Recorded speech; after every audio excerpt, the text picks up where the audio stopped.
আরেকজন বলেছেন যে সীমান্তে কিছু সমস্যা, আমরা এই ব্যাপারে আমাদের দৃষ্টিভঙ্গি কি ভূমিকা কি আপনারা দেখেছেন।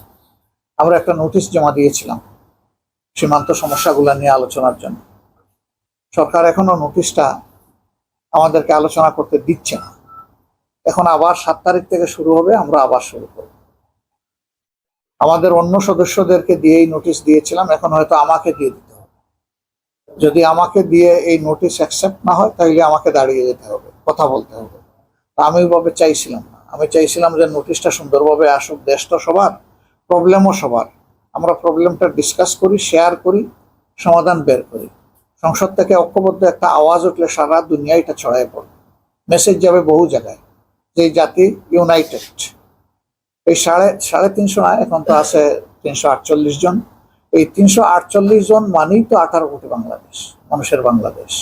এই আওয়াজটা যাওয়ার দরকার ছিল। তবে আমি প্রাইমারিলি আপনাদেরকে এতটুকু বলবো যে দেশ আমাদের যেহেতু সবার, 1 ইঞ্চি জায়গা কেন একটা বালুর উপরে কাউকে পা রাখতে দেবো না ইনশাআল্লাহ।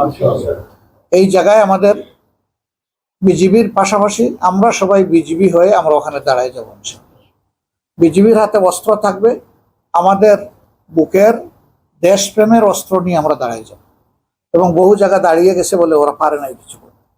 কিন্তু এটা দুঃখজনক, তারা বলে যে তারা আমাদের বন্ধু দেশ। বন্ধু দেশ কি মানুষকে এরকম বিব্রত করবে, ক্ষতিগ্রস্ত করবে? বন্ধুত্বের পরিচয় এইভাবে হয় না। বন্ধুত্বের পরিচয় দেওয়ার জন্য আমরা সকলকে, সংশ্লিষ্ট সকলের প্রতি আহ্বান জানাই।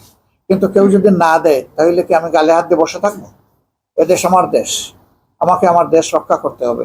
এর স্বাধীনতা, সার্বভৌমত্বের ব্যাপারে কোনো কম্প্রোমাইজ নেই। অনেক ব্যাপারে কম্প্রোমাইজ হতে পারে, এই 2টা ব্যাপারে কোনো কম্প্রোমাইজ